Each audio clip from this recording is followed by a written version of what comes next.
நம்ம வாழ்க்கையில வர்ற கஷ்டங்களை நம்மால மாத்த முடியுமா இல்ல தலையெழுத்துன்னு ஒண்ணு இருக்கா அதை ஏத்துக்கிட்டு தான் ஆகணுமா?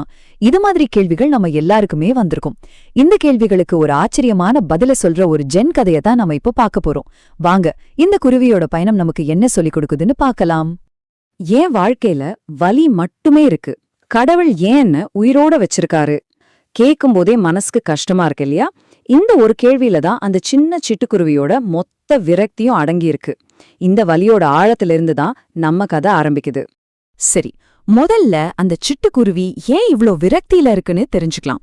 அதோட உலகம் எப்படி இருந்துச்சு, அதோட போராட்டங்கள் என்னென்ன வாங்க பார்க்கலாம். சுட்டெரிக்கிற வெயில், காஞ்சு போன பூமி, இப்படி ஒரு பாலைவனத்துல தான் அந்த சின்ன சிட்டுக்குருவி வாழ்ந்துட்டு இருந்துச்சு. அந்த இடமே அதோட மனசுல இருந்த வெறுமையா காட்டுற மாதிரி இருந்துச்சு. அங்க வாழ்றதே ஒரு தண்டனை மாதிரி அதுக்கு தோணினதுல ஆச்சரியமே இல்ல. அதோட நிலைமைய கொஞ்சம் யோசிச்சு பாருங்க.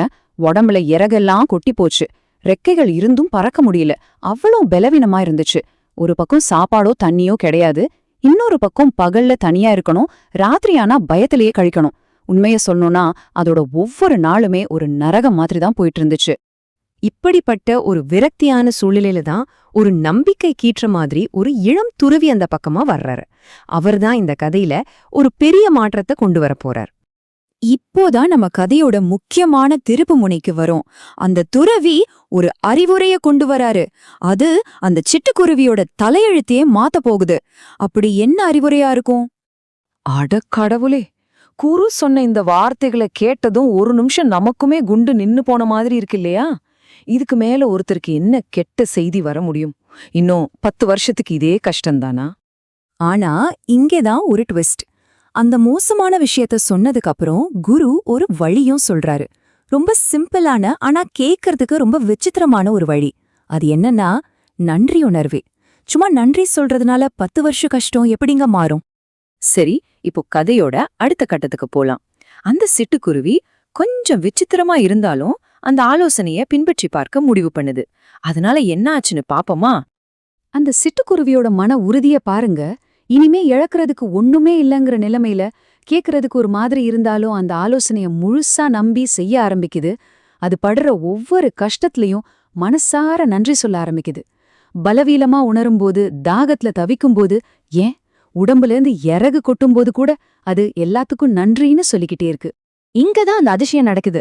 நம்பவே முடியல, ஆனா அது வேலை செய்ய ஆரம்பிக்குது. முதல்ல அதோட உடம்புல கொஞ்சம் கொஞ்சமா புதுசா இறகுகள் முளைக்க ஆரம்பிக்குது. அப்புறம் அதோட ரெக்கைகளுக்கும் பழையபடி சக்தி திரும்ப வருது. பாருங்க, அந்த சிட்டுக்குருவியோட மனசு மாறினதும் அதை சுத்தி இருந்த உலகமே மாற ஆரம்பிச்சிருச்சு. கொஞ்ச நாள்ல ஆரம்பிச்ச அந்த சின்ன மாற்றம் சில வாரங்கள்ல அந்த பாலைவனத்தையே ஒரு பச்சை பசேல்னு சோலையா மாத்திருச்சு. ஒரு மாசத்துல அதே குருவி அதே இடத்துல, ஆனா ஒரு சொர்க்கத்துல சந்தோஷமா பறந்துட்டு இருக்கு. சரி, கதை ரொம்ப நல்லா இருந்துச்சு. ஆனா இதிலிருந்து நாம என்ன கத்துக்கலாம்? இந்த கதையை நம்ம வாழ்க்கையோட எப்படி பூர்த்தி பார்க்கலாம்? வாங்க அதை பத்தி பேசுவோம். அந்த அதிசயம் எப்படி நடந்துச்சுன்னு நீங்க யோசிக்கலாம். அதுக்கு குருவே பதில் சொல்றாரு. அவர் என்ன சொல்றாருன்னா, ஒருத்தர் உண்மையிலேயே மனசார தூய்மையான இதயத்தோட நன்றி சொல்லும்போது அது அவங்களோட எல்லா கர்மாவையும் எரிச்சு அவங்க தலையெழுத்தையே மாத்திடும்.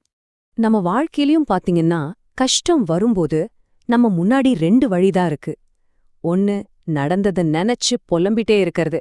அப்படி செஞ்சா நம்ம வலி அதிகமாகுமே தவிர குறையாது. ஆனா இன்னொரு வழி நன்றி உணர்வா இருக்கிறது. அப்படி இருக்கும்போது அதே கஷ்டத்தை தாங்கிக்கிற மனவலிமே நமக்கு கிடைக்குது. ஏன்னா நம்ம கவனம் இல்லாத விஷயங்கள்ல இருந்து இருக்கிற விஷயங்களுக்கு மாறுது. அப்போதான் பிரச்சனையிலிருந்து வெளியே வர்றதுக்கான புது வழிகளும் நமக்கு தெரிய ஆரம்பிக்கும். அப்போ இந்த முழு கதையோட சாராம்சம் என்னன்னா, நம்மள சுத்தி இருக்கிற சூழ்நிலை மாறும்போது வாழ்க்கை மாறாது. நம்ம மனநிலை எப்போ வலுவாகுதோ அப்போதான் வாழ்க்கையே மாற ஆரம்பிக்கும். உண்மையான மாற்றம் நமக்குள்ளிருந்து தான் வரணும். கடைசியா நான் உங்களை இந்த கேள்வியோட விட்டுட்டு போறேன். யோசிச்சு பாருங்க, உங்க வாழ்க்கையில இருக்கிற எந்த பாலைவனத்தை நீங்க ஒரு அழகான பூங்காவா மாத்த முடியும்? இந்த சிட்டுக்குருவியோட கதை நமக்கு சொல்லிக் கொடுத்த இந்த நன்றி உணர்வுங்கிற சின்ன ஒரு விஷயத்த வச்சு நம்ம வாழ்க்கையில இருக்கிற பெரிய போராட்டங்களை கூட நம்மால மாத்த முடியும். யோசிச்சு பாருங்க.